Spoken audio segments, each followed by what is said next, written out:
I helped my sister pay for her tuition for 3 semesters. At my holiday dinner, she joked, "Don't take advice from someone who hasn't succeeded." I smiled. By the end of the month, the tuition transfer stopped, and everyone knew who was paying it. I paid $68,000 for my sister's scholarship. No one at the Christmas table knew that when she said, "Don't take advice from someone who has not succeeded." They laughed. I smiled.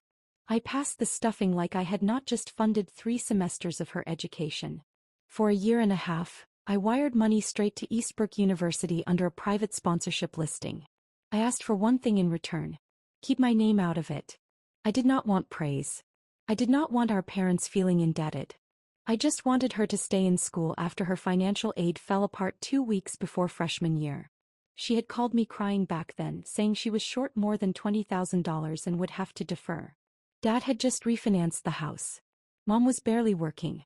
I had just finished paying off my own loans and was finally stable. So I covered it. Then I covered the next semester. Then the next. Somewhere between the first transfer and the third, the story changed. It stopped being temporary help and became a full merit scholarship. According to Qley, she had beaten out hundreds of applicants. According to my parents, professors personally selected her. At church, people congratulated them for raising a prodigy. I let it happen. I told myself it did not matter who got credit. By the 3rd semester, her thank you messages had turned into reminders. "Hey, tuition deadline is next week. Just checking it is handled." After Christmas dinner, I walked past the guest room and heard her on the phone. "My scholarship covers everything," she said. "Tuition, housing, all of it. I barely think about money." There was no hesitation. No hint that it was a lie.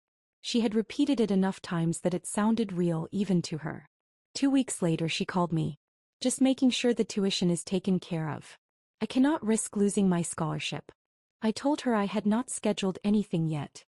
Silence. "What do you mean?" I said I was thinking about it. Her voice sharpened. "Molly, I have classes registered. Housing. You cannot just decide not to. You cannot just decide not to."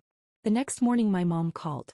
Qley had told her my bookkeeping business was struggling and that I might not be able to help this semester. She said they would step in if needed so Qley would not lose her award. Struggling. I was sitting in the condo I bought last year, looking at a calendar full of client meetings. I told my mom I would come over that night and bring some paperwork. An hour later, Qley texted me. "Please do not embarrass me." That was when I understood this had nothing to do with tuition anymore. It was about who got to say they succeeded. I did not warn her about what I was bringing. I showed up at my parents' house the next evening with a plain blue folder. Inside were printed bank confirmations, university receipts, and 3 emails from Eastbrook's billing office addressed to me as the authorized payer. My mom had already set coffee out like this was a normal visit. My dad was in his recliner watching the news. Qley was at the kitchen island scrolling through her phone, acting like none of this concerned her. Mom started first. She said, "Qley told us your business hit a rough patch. If you cannot help this semester, we will manage. We just do not want her to lose that scholarship." I put the folder on the table. "What scholarship?" I asked. Qley did not look up. "The one I earned." I opened the folder and slid the first receipt across the table. "Fall semester. $22,400. Paid in full. Authorized sponsor listed as me." My dad leaned forward. "What is that?" "Second receipt. Spring semester. Paid in full. Third receipt. Fall again. Paid in full." The room went quiet in a way that felt heavy, not dramatic. Just dense. Mom looked from the papers to Qley. "Thought you said." Qley cut in. "That was before my award finalized." So I pulled out the email from Eastbrook's billing office confirming there was no institutional scholarship attached to her account and that all payments had been made through private transfer. I did not raise my voice. I did not add commentary. I just let the dates line up in order. Dad looked at Qley. "Is this true?" She finally looked at me.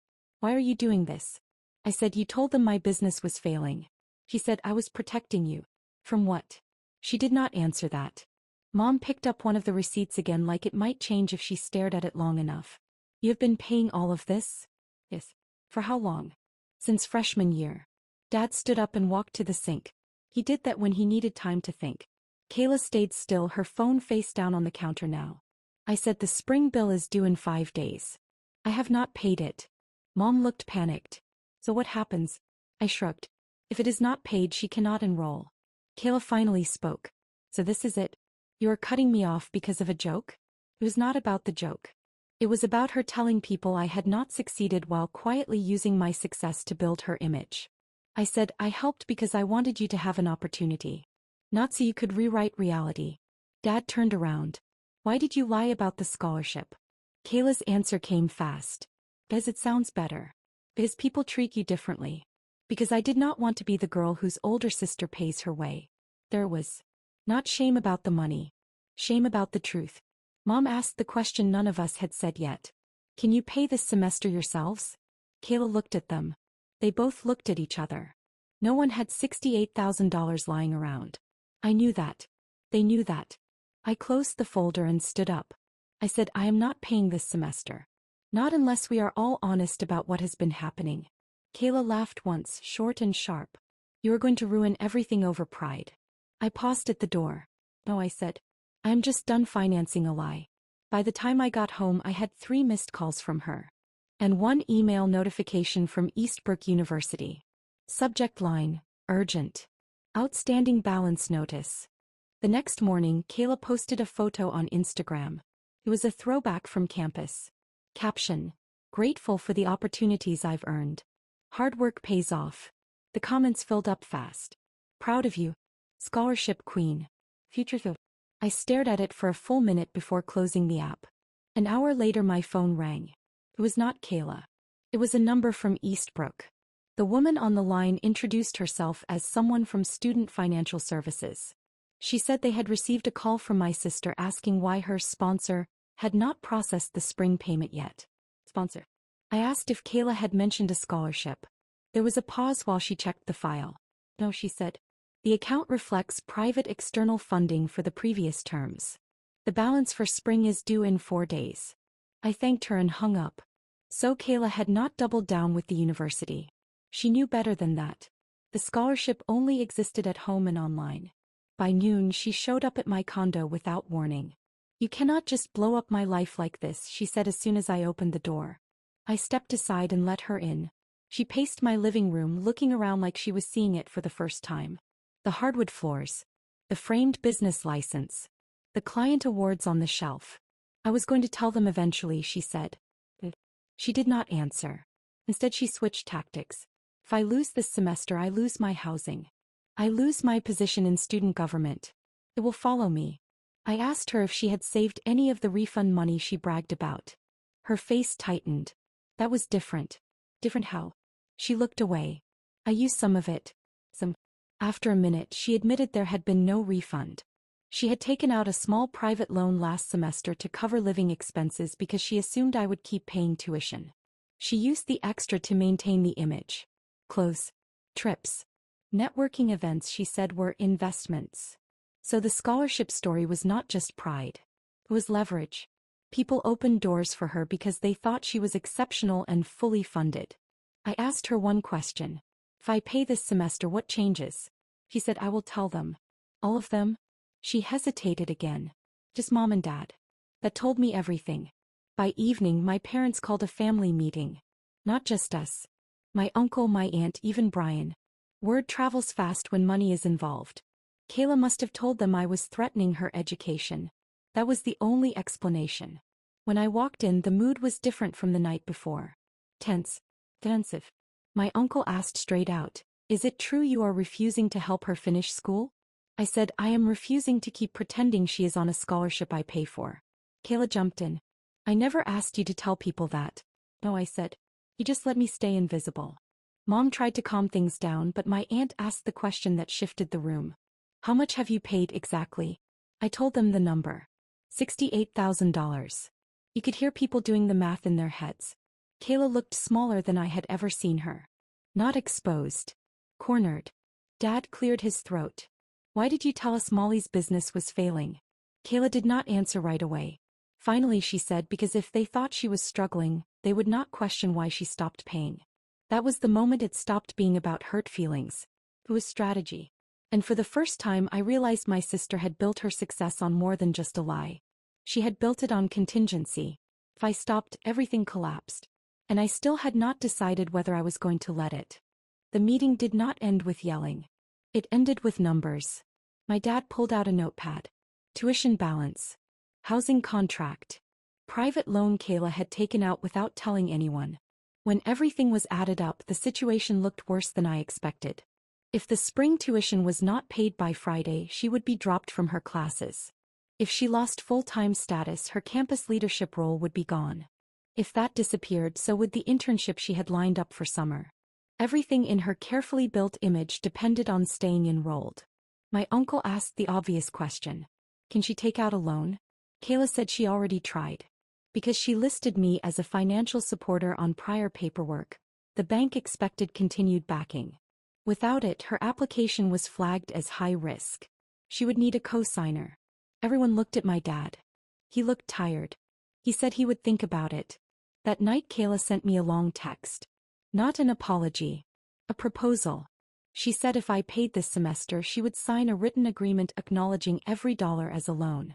She would make monthly payments after graduation. She would tell our parents I had helped more than they knew, but she did not want to damage her professional narrative publicly. Professional narrative. I stared at that phrase for a long time. The next morning, something unexpected happened. Brian called me. He said he had done an internship at a mid-sized firm that occasionally partnered with Eastbrook on leadership programs. He had seen Qley's name circulating in an email about scholarship recipients being featured in a promotional article. Apparently, the university marketing team believed she was funded through a competitive merit award sponsored by an external donor. That donor, according to the draft, was anonymous but described as a female entrepreneur passionate about supporting women in business. That was me.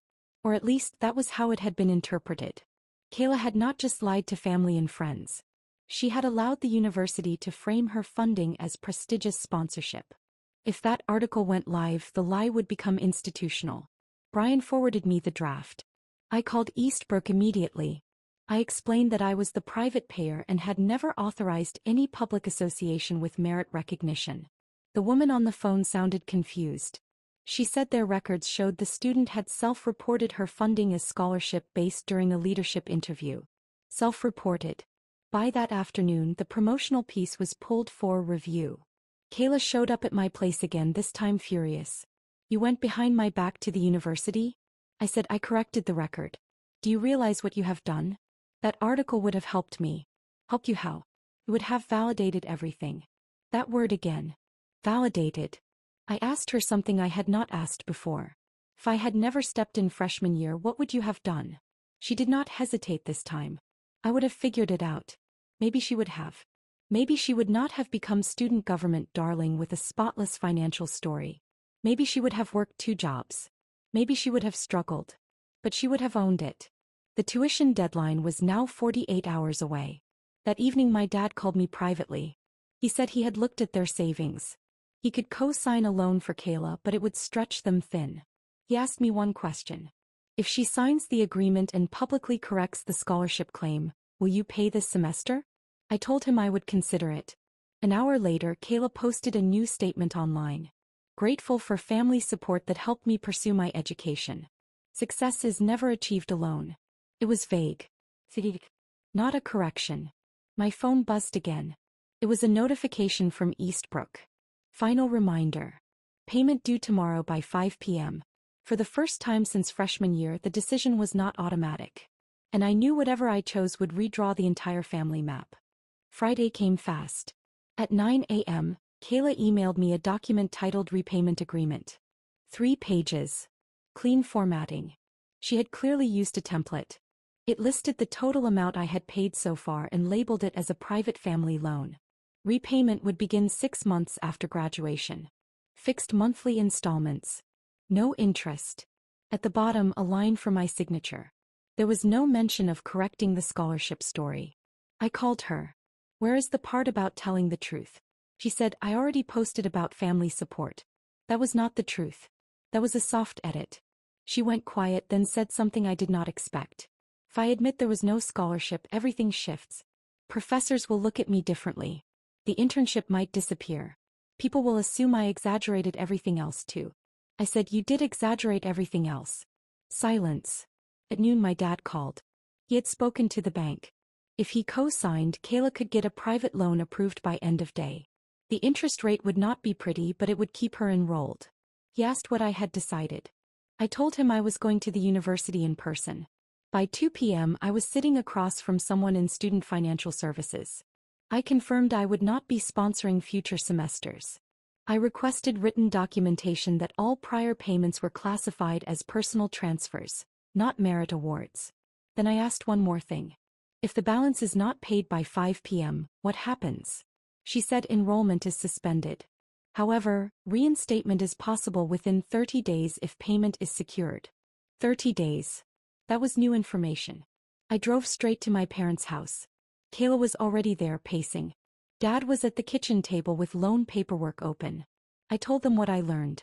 If tuition is not paid today, she is dropped from classes. But she has 30 days to reinstate if she secures funding. Qley stared at me. So you are really going to let it happen? I said I am not paying today. Dad looked torn but steady. He said he would not co-sign unless Qley corrected the scholarship claim clearly and publicly. Not vague gratitude posts. A direct statement. Mom nodded. Qley looked at all of us like we had coordinated this behind her back. You are all trying to humiliate me. No one answered. At 4:58 p.m., my phone buzzed with an automated email. Payment not received. Enrollment status suspended. Qley's face went pale.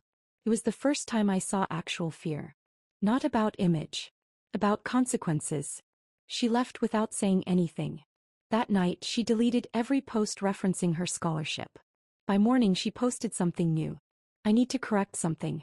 I was not on a full merit scholarship. My tuition was privately funded by my sister.